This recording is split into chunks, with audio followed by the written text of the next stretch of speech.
किसान भाइयों नमस्कार। भारत सरकार के कृषि मंत्रालय के कार्यक्रम कृषि दर्शन में आपका स्वागत है। मेरा नाम है गौरव शर्मा। किसान साथियों, कार्यक्रम के माध्यम से हम आपको लेकर चलेंगे सीकर जिले में और मिलवाएंगे आपको एक सफल और नवाचारी किसान महेश शर्मा जी से, जिन्होंने बागवानी के क्षेत्र में नए नए नवाचार कर सफलता के नए आयाम को हासिल करा है। तो आइए आपको कार्यक्रम में मिलाते हैं हमारे सफल और प्रगतिशील किसान महेश शर्मा जी से और जानते हैं उनकी सफलता की कहानी उन्हीं की जुबानी। कहते हैं सफलता उन्हीं के कदम चूमती है जिनके दिल में जज्बा होता है, कुछ कर गुजरने की तमन्ना होती है और ऐसे लोग ही पुरुषार्थ के बल पर आगे बढ़ते हैं। खेती किसानी क्षेत्र में भी आज कई ऐसे कर्मवीर किसान हैं जो निरंतर अपने मनोयोग के साथ खेती किसानी करते हुए आगे बढ़ रहे हैं और न केवल आगे बढ़ रहे हैं बल्कि खेती किसानी में इतिहास रच रहे हैं और नए आयाम स्थापित कर रहे हैं। ऐसे कृषि पुत्रों को, ऐसे भूमि पुत्रों को हम वंदन करते हैं, नमन करते हैं। आज हमारी कृषि दर्शन टीम का कारवां बढ़ रहा है सीकर जिले के पलासरा गांव की तरफ। सीकर जिला कृषि के क्षेत्र में सिरमौर जिला है, जहां के किसान अपने कर्मयोग के साथ खेती किसानी में नित नए अनुसंधान के साथ लगे हुए हैं। इसी गांव के रहने वाले एक प्रगतिशील किसान हैं महेश शर्मा। महेश शर्मा ने खेती किसानी का वो स्वरूप इख्तियार किया जिसके बल पर लाभकारी खेती की कल्पना की जा सकती है। इन्होंने परंपरागत खेती के स्थान पर आधुनिक बागवानी खेती को अपनाया। इन्होंने संरक्षित खेती का मार्ग चुना और नवाचारी खेती करते करते उद्यानिकी के क्षेत्र में कई बड़े बड़े आयाम स्थापित किए। महेश शर्मा ने अपने खेत पर ड्रैगन फ्रूट की खेती की।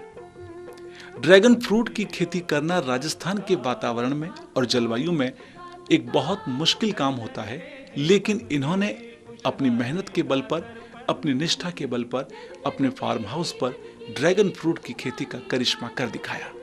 आइए मिलते हैं महेश शर्मा से और जानते हैं ड्रैगन फ्रूट की खेती का इन्होंने सफर किस तरह प्रारंभ किया और किस तरह से सफलता प्राप्त की।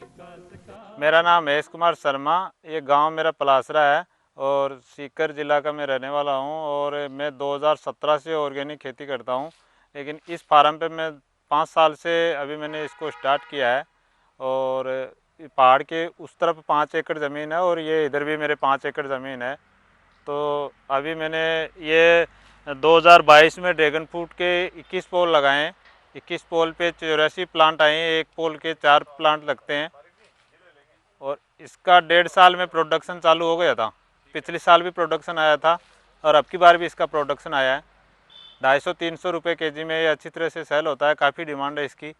और इसके फ्रूट का वज़न है वो 400-500 ग्राम तक होता है और इनकी ये बढ़िया वैरायटी है और बढ़िया सूटेबल है यहाँ के मौसम में। ये नई चीज़ करने का तो मैं शौकीन हूँ शुरू से ही। तो ये इसको मैं जो किसान चैनल है अपना, उसको मैं देखता था, तो उसमें मैंने देखा स्ट्रॉबेरी है, ड्रैगन फ्रूट है, वो मैं जो शो है वो किसान चैनल का मैं डेली देखता हूँ। और उसके बाद में मैं मोबाइल से, यूट्यूब से मैंने फिर काफ़ी रिसर्च किया और इसकी फिर मैं हरियाणा जाके घरोंडा से मैं ये 84 पौधे जाकर लेके आया था हरियाणा से। 2022 में मैंने इसको लगाया था। एक पोल के 4 पौधे लगते हैं चारों तरफ से और ये 1.5 साल में इसका फ्रूट आना चालू हो जाता है और इसका जून जुलाई से फ्रूट आता है और नवंबर तक फ्रूट आता है। इसमें 7 राउंड में आता है।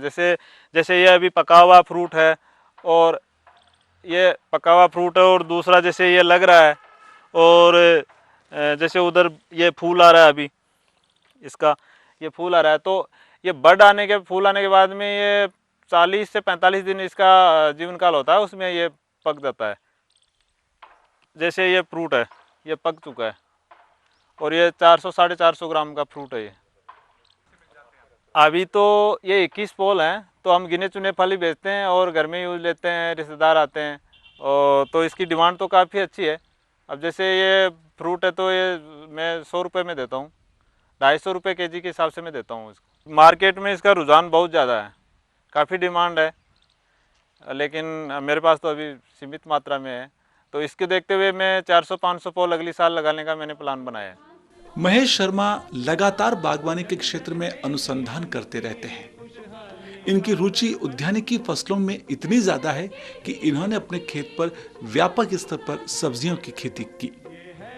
आज इनके यहाँ लौकी, भिंडी, टमाटर, मिर्च की खेती सफलतापूर्वक की जा रही है। जब भी इनके खेत के आसपास से कोई गुजरता है तो सब्जियों की खेती की महक सीधे ही दिल को छू जाती है। मेरे पीछे जो आप नेपियर देख रहे हैं, ये 20 फुट की पट्टी मैंने इसलिए लगा रखी है कि जो इसके उस साइड में जो पपीता है, उस पपीता को लू से बचाती है, सर्दी से बचाता है, आंधी से बचाता है, और फिर इसको यूज में लेते हैं हम हमारी गायों को हरा चारे के रूप में। तो ये दोनों काम आते हैं हमारे।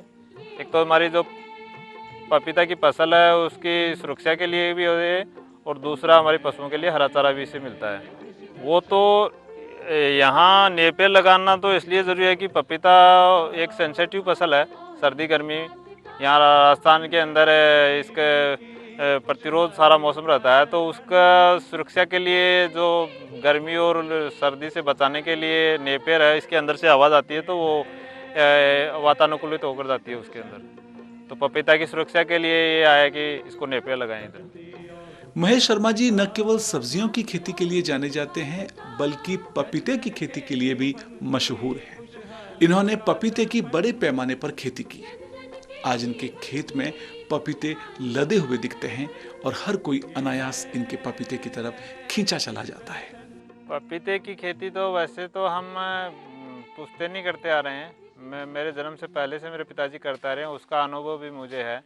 और ये 2 साल से मैं यहाँ कर रहा हूँ, और इसके अंदर मैंने 1.5 एकड़ के अंदर 700-800 प्लांट लगाए हैं मैंने।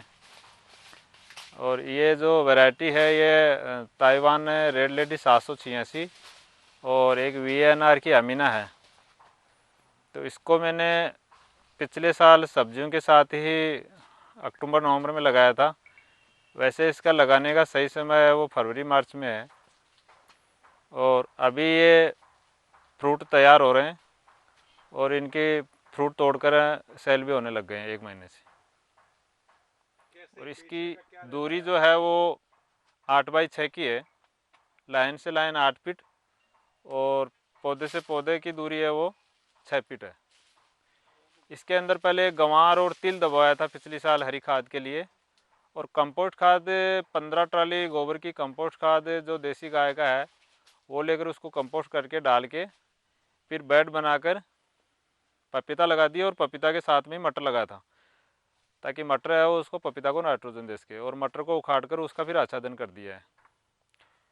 और इसके अंदर फिर वैसे तो जीवाणु जल है, अणु जल है, और जो हमारे कृषि विशेषज्ञ हैं, जो कृषि गुरु है, जैसे सुभाष पालेकर जी है, ताराचंद बेल जी है, ट्रेनिंग देते हैं यूट्यूब पर देख के, और वैसे आमने सामने में मैंने ट्रेनिंग ली है, उसके हिसाब से मैं करता हूँ इनमें। तो मैं गन चिकित्सा भी करता हूँ इसमें, जैसे धुआं वगैरह देना है, और इसमें फलों का एंजाइम भी मैं देता हूँ।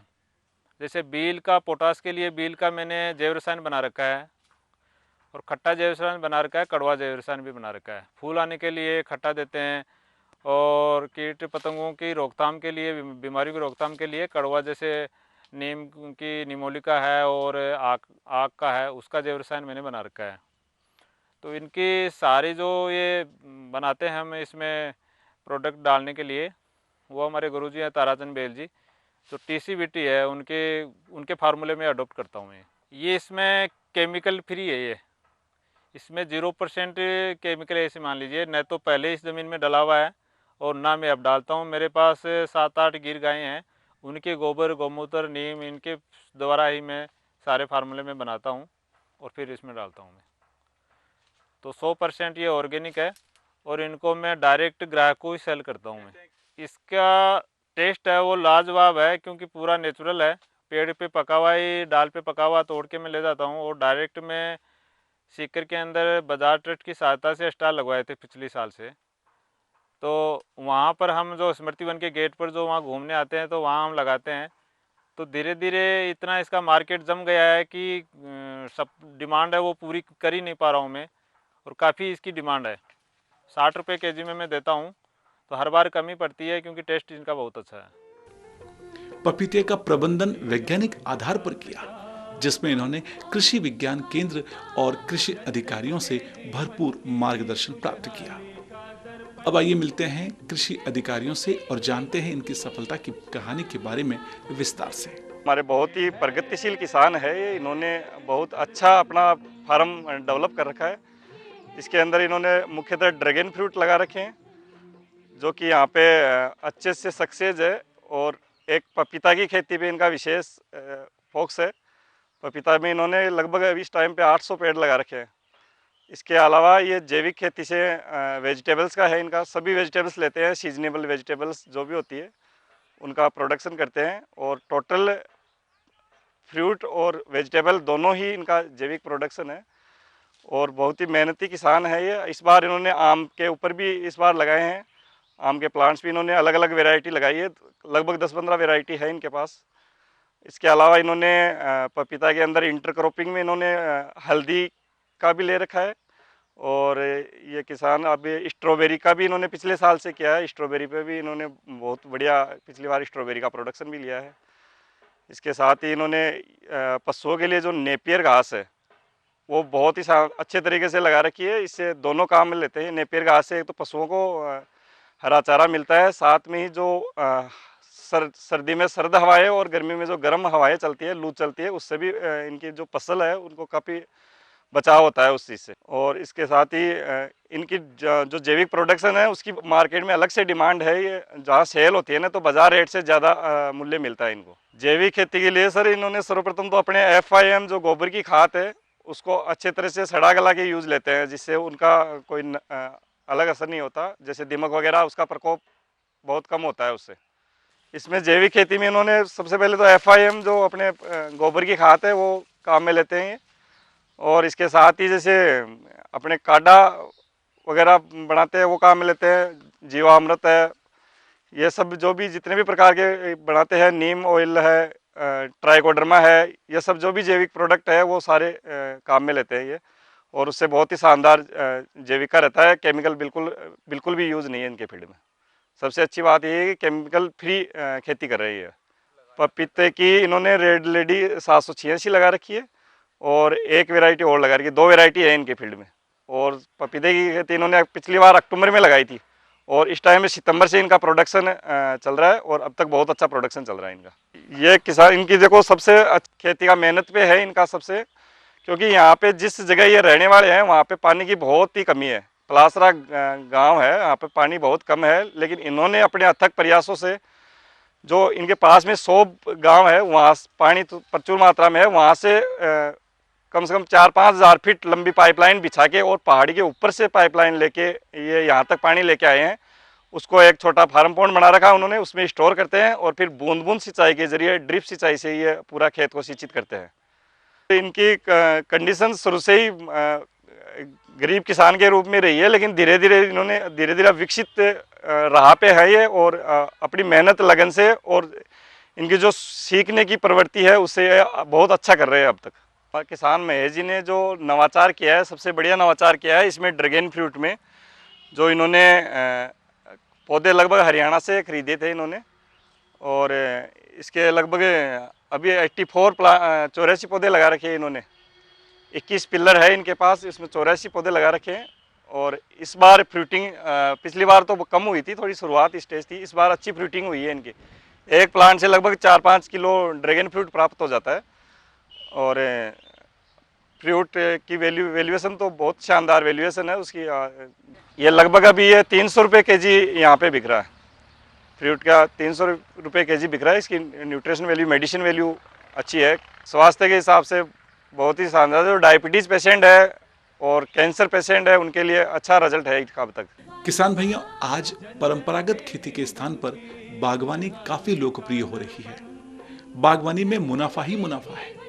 जब किसान इस बात को समझ जाएगा कि हमें परंपरागत खेती के स्थान पर बागवानी बहुत अधिक लाभ दे सकती है, तो निश्चित रूप से महेश शर्मा की तरह हमारे अन्य किसान भी प्रेरित होंगे, आगे बढ़ेंगे और मालामाल होंगे। इनके खेत के पपीते, इनकी सब्जियां और ड्रैगन फ्रूट सीकर की मंडी में बिकने के लिए जाते हैं और सबसे मजेदार बात यह है कि महेश शर्मा ने अपने पूरे खेत में बागवानी फसलों में जैविक खेती का प्रयोग किया, बूंद बूंद सिंचाई का सहारा लिया और आज जैविक माध्यमों से धीरे धीरे इनकी पैदावार गुणवत्तापूर्ण हो रही है, जो कि आसपास के लोगों में काफी लोकप्रिय है और जिसकी मांग बनी रहती है। जैविक खेती करना आज हमारी माटी की सेहत के लिए अनिवार्य हो गया है। इसी बात के महत्व को महेश शर्मा ने अच्छे से समझा और जैविक तरीके से बागवानी में नित्य नए अनुसंधान के साथ कई विभिन्न प्रकार के आयाम स्थापित किए। किसान भाइयों, आगे भी हम आपको लगातार राजस्थान के अलग अलग अंचलों के प्रगतिशील किसानों की सफलता की कहानियां दिखाते रहेंगे। आप देखते रहिए कृषि दर्शन और लाभकारी खेती की तरफ आकर्षित होते रहिए। ये है कृषि दर्शन, प्रगति और विकास का, आस और विश्वास का, जन जन के जीवन। किसान भाइयों, कार्यक्रम कृषि दर्शन में सिर्फ आज इतना ही।